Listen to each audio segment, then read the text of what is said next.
নমস্কার বন্ধুরা, welcome back to my channel. তো শুরু করছি আজকের ভিডিও থাম্বনেল দেখে আপনারা কিছুটা আন্দাজ করতেই পেরেছেন আজকের ভিডিওটা কী নিয়ে হতে চলেছে। আজ থেকে ঠিক বোধহয় 2-3 বছর আগে সৌমালি হঠাৎ করে তার হাজব্যান্ডের সঙ্গে লাইভে আসে এবং লাইভে এসে তার মানে ভাই এবং ভাইয়ের বউ সম্পর্কে, ভাইয়ের সম্পর্কে মেনলি বা ওদের ফ্যামিলি মানে বাপের বাড়ির লোকেদের সম্পর্কে কিছু কথা আমাদেরকে বলে। তো সত্যি কথা ওই লাইভটা দেখে খুব অবাকই লেগেছিল, কারণ আমরা যারা সাধারণ ভিউয়ার্স তো তারা এই জিনিসটা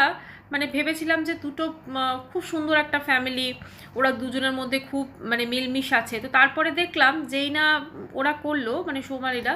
তো অপর দিক থেকে সন্দীপ এবং টিনা, আমি নামগুলো ধরেই বলছি কথা, কারণ আমার মনে হয় যেটা বলছি সেটা সবাই জানেন এবং সেটা তো মিথ্যে কথা নয়, কারণ ওইখান থেকেই কিন্তু অনেক কিছু সূত্রপাত হয়ে গেছিলো। তো তারপরে যেটা সন্দীপ এবং টিনাও বেশ একটা লাইভ করেছিল, তো তারাও কিছু কথা বলেছিল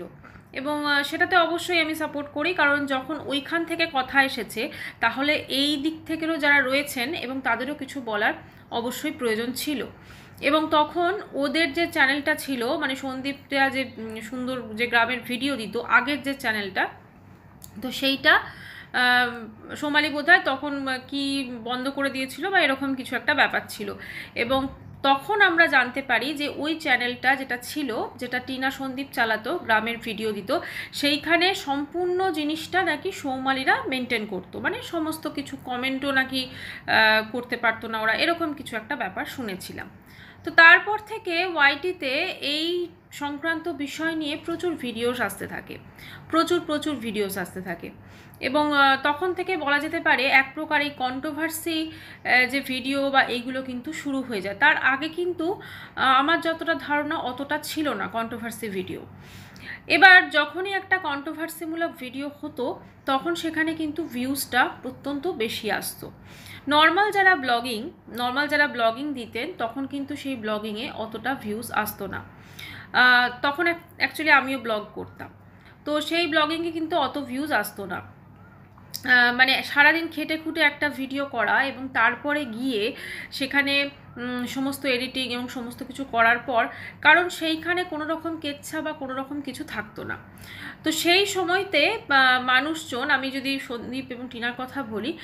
প্রচণ্ড ওদেরকে ভালোবেসেছিল এবং সেই সময় থেকেই মূলত আমারও কিন্তু এই সন্দীপ টিনার ভিডিও হয়তো আগে আমরা অতটা দেখতাম না, খুব ভালো লাগতো ভিডিওটাগুলো দেখতে, কারণ তখন সত্যি কথা সমস্ত সিম্প্যাথি সন্দীপ এবং টিনা এদের উপরই ছিল, ঠিক আছে, মানে ভালো লাগা বলুন সব কিছু, কারণ কোথাও না কোথাও আমরা সবাই অনেক কিছু বুঝতে পারছিলাম। তো যে এরা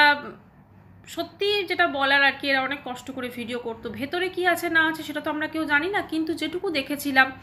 যে এই ভাই দিদির বাড়িতে গেছিলো, দিদির শাড়ির বিজনেস যখন শুরু করেছিল এবং সেখানে ভীষণ চুপচাপ থাকতো সন্দীপ, সেটাও আমরা সবাই দেখেছি।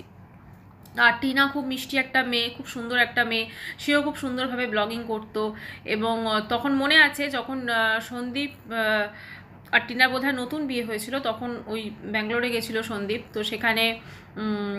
অনেকেই কমেন্ট করছিল যে এদের নতুন বিয়ে হয়েছে, এরা ছাড়াছাড়ি হয়ে থাকছে, বা মানে সৌমালিকে বলেছিল আর কি ওর কমেন্ট বক্সে পুরো। তারপরে যখন সন্দীপ এই সৌমালিরা কলকাতা এলো তখন সন্দীপ কিন্তু নিজে মানে ও, আমার মনে আছে যে বোধহয় সৌমালির শ্বশুর বাড়ি থেকে বেশ কিছু জিনিসপত্র যেগুলো ওদের প্রয়োজন ছিল নতুন ফ্ল্যাটে, মানে ভাই হিসেবে যথার্থ যে কর্তব্য সেটা কিন্তু করেছিল। তো তারপরে পরবর্তীকালে এই চ্যানেল সংক্রান্ত ব্যাপারগুলো আসে আর কি, যে চ্যানেলটা ওদের দুটো চ্যানেল বোধহয় চলে যায়, তারপরে নতুন চ্যানেল করে তখন থেকে ওদের পারিবারিক বিবাদ এলো প্রকাশ্যে, একদম পুরো সবার সামনে যে এরকম একটা বিবাদ আছে। তারপরে এদের তরফেও বেশ কিছু বলা হলো, ওদের তরফেও বলা হলো, মানুষজন কিন্তু এদেরকে সাপোর্ট করেছিল, কারণ আমরা খোলা চোখে যেটা দেখেছি সেটাতেই আমরা সাপোর্ট করেছিলাম। এবারে যত এদের ভিডিও তারপর থেকে বেশ ভালোই চ্যানেল গ্রো হয়ে গেল, এবং কারণ ওই ঘটনাটা একটা এফেক্ট হয়েছে, এবং যেহেতু সৌমালির ভাই বা ভাইয়ের বউ যতই এরা পরিশ্রম, কিন্তু ওই ট্যাগটা ওদের ছিল, ঠিক আছে, ওই ট্যাগটা ছিল ওদের, এদেরও পরিশ্রম অবশ্যই ছিল, এরাও ভিডিওস খুব সুন্দরভাবে প্রেজেন্ট করতো, খুব সুন্দরভাবে ভিডিও বানাতো দুজনে, এবং গ্রাম্য পরিবেশ, ওর মা, সমস্ত কিছু মিলেমিশে খুব সুন্দর একটা ভিডিও লাগতো। কিন্তু হঠাৎ করে আজ থেকে প্রায় কয়েক মাস আগেই এই ঘটনাটা ঘটলো, যেটা টিনা সন্দীপের মধ্যে হলো। সন্দীপ একদিন লাইভ করে বলতে লাগলো যে ওর বউ, মানে এটা আমরা ভাবতেও পারিনি, এবং সত্যি কথা শুরুতে যখন হয়েছিল তখন কিন্তু মনে হয়েছিল এটা নাটক করছে। আজও যে নাটক নয় কি না সেটা আমরা কেউই ক্লিয়ার জানি না। কিন্তু তারপরে যখন ধীরে ধীরে এই জিনিসটা মানে এতটা যে টিনা কারোর সঙ্গে জড়িত, ও কমিউনিটি পোস্ট দিচ্ছে, সন্দীপ কোর্টে যা কিছু হচ্ছে সমস্ত প্রকাশ্যে এভাবে বলছে, কারণ কোর্টে যা কিছু হয় সেগুলো বোধহয় প্রকাশ্যে এভাবে বলাটা উচিত না। আর এখন রিসেন্ট শুরু হয়েছে কাস্টাডি নিয়ে, বাচ্চার কাস্টাডি নিয়ে বেশ কিছু জিনিসপত্র। আর ওদিকে বোধহয় ওই টিনারও বেশ কিছু মানে কেস করেছিল, তো সেইগুলোর বোধহয় হিয়ারিং ফিয়ারিং চলছে, কিছু একটা হবে। তো কথা হচ্ছে এই যে ওদের পার্সোনাল যে ব্যাপারগুলো, এই যে ওদের এতটা মানে নিজস্ব ব্যাপার, এগুলো ওয়াইটিতে আনাটা কখনোই উচিত হয়নি। সেটা সন্দীপেরও উচিত হয়নি, সেটা টিনারও উচিত হয়নি, কিন্তু এনেছে প্রথম সন্দীপ। ঠিক আছে, তারপরে টিনা সেগুলোতে আরও দেখেছি ভ্যালেন্টাইন্স ডে সেলিব্রেশন করছে, মানে তখন ওর বাচ্চার কথা মনেই ছিল না, হঠাৎ করে এতদিন পর তার বাচ্চার কথা মনে পড়েছে। এবারে কথা হচ্ছে এই যে বাচ্চা নিয়ে যেটা চলছে, মানে ধরুন কৃষাণু ওকে নিয়ে বাবার কাছে না মায়ের কাছে অনেকেই সন্দীপের কমেন্ট বক্সে বলছেন justice for Krishanu, justice for Sandeep. Actually justice যে কথাটা বলা হচ্ছে, justice for Krishanu, justice for Sandeep, আমরা কিন্তু কেউই পুরোটা কিছু কেউ জানি না। ঠিক আছে, টিনাকে যেমন সাপোর্ট করা উচিত না, তেমন সন্দীপকেও সাপোর্ট করা উচিত না, কিন্তু আমরা যেটা দেখছি টোটাল এদের আমার মনে হয় দুজনেই কিন্তু খুব সুন্দর ভালো ব্লগিং করে, সেটা টিনাও করে, সেটা সন্দীপও করে। এবং আজকে যে সন্দীপের এই চ্যানেলটা যে এত হয়েছে, অবশ্যই এই কেচ্ছাটা আসার পর হয়তো অনেকটা বেড়েছে, কিন্তু অবদান কিন্তু দুজনেরই আছে, টিনারও ছিল, সন্দীপেরও ছিল। ঠিক আছে, সেটা একা কিন্তু কারুর ছিল না। আমি জানি না টিনার কি মতিচ্ছন্ন হলো না কি হলো, এত সুন্দর একটা ফ্যামিলি, এত সুন্দর মানে সুখের সংসার, সাজানো সংসার ছেড়ে সে ওই রকম একটা, জানি না, কোনো ভাষা নেই যদি ওটা সত্যি হয়ে থাকে, কি করে সে ছেড়ে চলে গেল, মানে মা তার সন্তানকে ছেড়ে চলে গেল, এটা খুব অবাক একটা কাণ্ড। এখন ব্যাপারটা হচ্ছে এগুলো শেষ কবে, কারণ অনেক দিন এগুলো চলছে, অনেক দিন, অনেক মাস হয়ে গেছে, দিনের পর দিন প্রতিদিনই নতুন নতুন কিছু উদ্ভাবন হচ্ছে ফ্যামিলির ভেতরে। যা কিছু জিনিস সৌমালি কিন্তু ওই লাইফটাকে বোধহয় ডিলিট করে দিয়েছিল পরে, ফ্যামিলির ভেবংশে পরে বলেছিল এই জিনিসটা হয়তো আমার আনাটা উচিত হয়নি বা এরকম কিছু একটা। তো কথা হচ্ছে যে ফ্যামিলির মধ্যে কিন্তু এই যে জিনিসগুলো চলছে সেগুলো বাইরের লোক, তো বাইরের লোককে যদি না জানানো হয় তারা কিন্তু জানবে না, এবং বাইরের লোককে যদি জানানো না হয় তাহলে কিন্তু সেগুলো নিয়ে কোনো ভিডিওস আসবে না। এবং অনেক ক্ষেত্রে কি হচ্ছে, এই ভিডিওস, এই যে জিনিসগুলো হয়তো ইম্পর্টেন্ট কিছু, যেমন সন্দীপ আজকে বলল যে ওর ভিডিওর মধ্যে বেশ কিছু ইম্পর্টেন্ট কথাগুলো হয়তো তুলে নিয়ে সেগুলো ভিডিও করা হয়, এর আগেও সন্দীপ একবার বলেছিল, তো সেটা তো অবশ্যই পুরোটা কখনোই করা উচিত না। কিন্তু এই ধরনের ঘটনা আসার পর, এই ধরনের ঘটনা আসার পর এই জিনিসটা কিন্তু এতটা বেড়ে গেছে। ঠিক আছে, আগে কিন্তু এতটা ছিল না, কিন্তু এই ধরনের যখন দেখেছে, আগে যখন ওরা সুন্দর ব্লগিং করতো ওদের কোনো ফুটেজই আমার মনে হয় কোথাও ইউজ হতো না, কিন্তু এখন যখন ওদের নিয়ে এরকম কেচ্ছা এই যে জিনিসগুলো টোটাল চলছে, কারণ মানুষ কি হয়, মানুষ সবসময় একটা মানে খারাপ জিনিস দেখতে খুব পছন্দ করে, একটা সুন্দর ব্লগিং, পরিষ্কার সুন্দর ব্লগিং সেখানে কিন্তু দেখতে পছন্দ করে না মানুষজন, দেখেনও। আবার এক একজন এরকমও আছেন একদম, আমার যেটা মনে হয় যখন কোনো রোস্টিং ভিডিও হয়, আমরা যেটা দেখি অনেক যারা বড় বড় রোস্টার আছে তারা কিন্তু ভিডিও ফুটেজ ইউজ করে টুকরো টুকরো করে, সেটা বোধহয় 30 সেকেন্ডে ওরকমই থাকে। তো সেই থেকে মানুষজনের একটা কনসেপ্ট চলে এসেছে যে ভিডিও ফুটেজও বোধহয় ইউজ করা যায়, যেখানে সেই জিনিসটা নিয়ে এত আলোচনা হচ্ছে সেই জিনিসটা নিয়ে, কিন্তু এটা করা কখনোই উচিত না। সেই জন্য ভিডিও ফুটেজ, যখন সন্দীপও এর আগে ওয়ার্নিং দিয়েছিল, আমিও তার আগে কয়েকবার ভিডিও ফুটেজ ইউজ করেছিলাম, কিন্তু ওয়ার্নিংয়ের পর আমি কিন্তু আর ইউজ করি না ভিডিও ফুটেজ, নিজের মতো যেটুকু দেখি ভিডিওতে সেইটুকু নিয়েই ভিডিও করি। আর একটা কথা এখানে বলছি, অনেকেই দেখছি যে টিনার পক্ষে হয়ে ভিডিও করে টিনাকে উল্টো, মানে টিনাকে খুব উঁচুতে তুলে দিচ্ছে, সন্দীপকে খুব নিচুতে তুলে দিচ্ছে, আবার অনেককে সন্দীপের হয়ে ভিডিও করে টিনাকে একদম ঠেসে মেরে, মানে উল্টো পাল্টা গালিগালাজ, ঠিক আছে, সন্দীপকে, এটাও কিন্তু করা উচিত না। আফটার অল যদি এদের সত্যিই কিছু হয়ে থাকে, মানে হাজব্যান্ড ওয়াইফের ঝগড়া,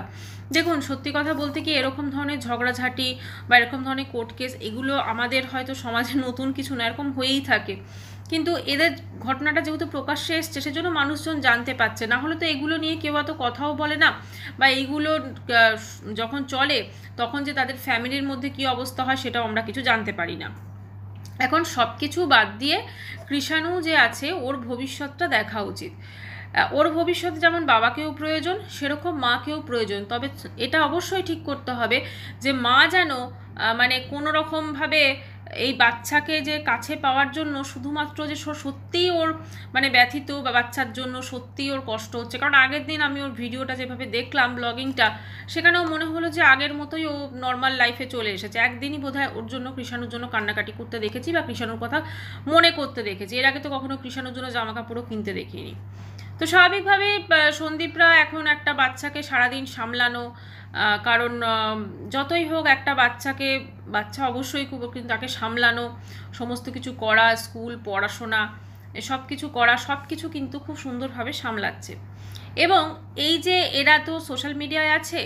এখানে কাস্টাডির ক্ষেত্রে জানি না, কোর্টের ওপর তো কিছু বলা উচিত না কে কী পাবে না পাবে, তবে একটা কথাই বলবো, যেটাই হোক সেটা যেন না মাও দুঃখ পায় না বাবাও দুঃখ পায়, আর সন্তানটাও যেন ভালো থাকে, এটাই হওয়া কাম্য। আর কিছু কথা বলতে চাই, সেটা হচ্ছে অনেক ভিউয়ার্সরা এমন আছেন যারা কমেন্ট বক্সে গিয়ে মানে সাজেশন দেওয়া, ঠিক আছে, যে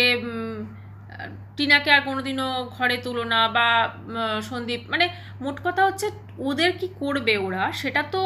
আমাদের কথা শুনে ডিসাইড করবে না, ওরা নিজেরা ডিসাইড করবে ওরা কি করবে না করবে, আর সে বিষয়ে কারুর মানে আমার মনে হয় ঢোকাও উচিত না, ওরা নিজেরা ডিসাইড করবে, কারণ দুজনে একসঙ্গে বোধহয় 5 বছর সংসার করেছে, তো 5 বছর যখন সংসার করেছে তো ডেফিনেটলি সেটা ওদের ব্যাপার, ওরা কেন আলাদা হয়ে চলে গেল বা কেন মানে টিনা চলে গেল, এরকম একটা মানে কি বলবো, সত্যি কথা বলতে কি ফোকলাকে তো আমরা সবাই দেখছি, কেন টিনা এরকম একটা ডিসিশন নিয়ে চলে গেল, বা কেন বাচ্চাটাকে তখন নিয়ে গেল না, এরকম অনেক অনেক কোশ্চেন আছে, সেগুলো ওরা নিজেদের মধ্যে সর্ট আউট করুক। তেমনই সন্দীপ এবং টিনা দুজনেরই উচিত না ওদের কোর্টে কি হচ্ছে, মানে কোর্ট কেসের দিন কি হলো সেগুলো ওপেনলি সোশ্যাল মিডিয়ায় এরকমভাবে বলাটা উচিত না, কারণ ওদের নিয়ে আলোচনাটা কিন্তু ওই জন্য বেশি হচ্ছে, ওরা কিন্তু ব্লগিংয়ে যে সুন্দর সুন্দর জিনিসগুলো দেখাচ্ছে,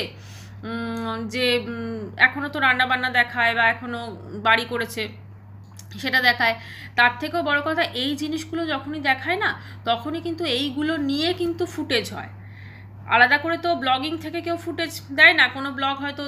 যেমন আজকে দেখলাম ভিডিওতে সন্দীপ ঝাড় দিচ্ছে, তো সেখানে সন্দীপ ঝাড় দিচ্ছে সেগুলো কিন্তু ফুটেজ হবে না, ফুটেজ কখন হবে না এই কোর্ট কেসে কী কথা বলেছে, এই কি করেছে, ওই কি করেছে, তো এই ইম্পর্টেন্ট কথাগুলো আমার মনে হয় নিজেদের মধ্যে রাখুক, এগুলো জনসমক্ষে বলার কোনো প্রয়োজনই নেই, সেটা দু তরফের ক্ষেত্রেই ভালো। ধরুন কালকে যদি সন্দীপের মন হয়তো ঠিক হয়ে গেল যে না ও টিনাকে ফিরিয়ে আনবে, কিন্তু তখন দেখা যাবে এই দর্শকরা অনেকে আবার যদি সন্দীপ যদি টিনাকে সত্যি ফিরিয়ে আনে তখন বলবে তুমি কেন টিনা, সেটা ওদের ডিসিশন, বা টিনাও যদি সন্দীপের কাছে আসতে চায়, ঠিক আছে, বা যদি সব কিছু ঠিকঠাক হয়ে যায় তখন কিন্তু এই দর্শকরাই উল্টে ওদের ওপর চড়াও হবে, তো সেক্ষেত্রে কোনো দরকার নেই, ওরা ওদের নিজেদের মতো ওদের যে পার্সোনাল লাইফ সেটা করুক, ওরা যেমন ব্লগিং দিচ্ছে ব্লগিং দিক, কিন্তু এই ধরনের মানে একটা করে থাম্বনেল এবং টাইটেল দিয়ে তারপরে যদি ভিডিও করা হয় তাহলে কিন্তু সেখান থেকে ভিডিও ফুটেজ বেশি ইউজ করা হয়। তো যাই হোক বন্ধুরা, লাস্টে একটাই কথা বলবো যে সবাই ভালো থাক, এটাই আমাদের কামনা হওয়া উচিত, কাউকে কারুর ক্ষতি করে বা মানে কাউকে দুঃখ দিয়ে কষ্ট দিয়ে কেউ কোনোদিন ভালো থাকতে পারে না। আমরা জানি না যে টিনা সন্দীপের মধ্যে সত্যি সত্যি কী হয়েছে বা আদৌ কিছু হয়েছে কি না, বা কি ব্যাপার কি বৃত্তান্ত, যতটুকু আমরা আমাদের দুজনে দেখিয়েছে সেটুকু দেখে আমরা ওদেরকে বিচার করতে পারি না, কারণ ওদের সঙ্গে সবসময় যারা থেকেছে বা ওদের সন্তান এটা ওদের একান্ত নিজের ব্যাপার। তো একটা কথাই বলবো যে সব ঠিক হয়ে যাক, এবং যদি সব কিছু ঠিক হয়ে যায়, যদি কৃষাণু তার মা বাবা দুজনকেই পায় তাহলে এর থেকে ভালো কিন্তু আর কিছু হতে পারে না, কারণ ম্যান্ডি স্যান্ডিও আলাদা হয়ে গেছিলো, আবার এক হয়ে গেছে, রিমি প্রীতমও এক হয়ে গেছে, এখন অপেক্ষা করার পালা টিনা সন্দীপ কবে এক হচ্ছে। তো বন্ধুরা ফিরে আসবো নতুন ভিডিও নিয়ে, ততক্ষণের জন্য যদি চ্যানেলটি ভালো লাগে তো অবশ্য করে সাবস্ক্রাইব করবেন। আর দেখা করছি নেক্সট ভিডিওয়ে। বাই, সবাই খুব ভালো থাকবেন।